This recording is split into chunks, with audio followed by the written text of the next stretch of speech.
আজকে একটা 60,000 টাকা দামের প্যাকেজ দেখাবো। জি। একটা 30,000 টাকা দামের প্যাকেজ মানে 60,000 টাকায় বেডরুম সেট আছে, 30,000 টাকায় আছে। জি। প্রথমে 60,000 টাকাটা দেখাই। কি কি থাকবে? এটার সাথে থাকবে একটা 6 ফিট 7 ফিট খাট, একটা 6 ফিট খাট, একটা বেডসাইড টেবিল, বেডসাইড টেবিল, একটা ওয়ার্ড্রপ, একটা চমৎকার ওয়ার্ড্রোব, একটা 3 পাল্লা শোকেস, 3 পাল্লার ওয়াল শোকেস, একটা 2 পাল্লা সুরেক, একটা সুরেক, একটা আলমারি, একটা চমৎকার আলমিরা, আর একটা ড্রেসিং টেবিল। আপুদের সাজুগুজু করার জন্য ড্রেসিং টেবিল, 7টা ফার্নিচার, 7টা ফার্নিচার। প্রাইস দিচ্ছেন 60,000। 60,000 টাকা। এবার 30,000 টাকায় কি কি ভাই? 30,000 টাকা থাকবে একটা 2 পাল্লা একটা আলমারি, 2 পাল্লার একটা আলমারাই, একটা ড্রেসিং টেবিল, একটি চমৎকার ড্রেসিং টেবিল, একটা king size 6 feet by 7 feet খাট। একটা কিং সাইজ 6 ফিট 7 ফিট খাট, অর্থাৎ একদম ছোট ফ্যামিলি, 2 3 জন 4 জন ঘুমাইতে পারবেন।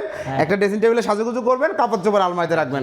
দাম মাত্র 30,000। 30,000 টাকা। ঠিকানাটা বলে দেন ভাই। এটা ঢাকা উত্তরা দক্ষিণ খান ফায়দাবাদ চৌরাস্তা করিম টাওয়ারের নিচে। জি, আপনারা এই ফার্নিচারগুলো এই কালারে এই ডিজাইনেও নিতে পারবেন। Same furniture same price, just design colour আলাদা। আলাদা। ধন্যবাদ, আল্লাহ হাফেজ।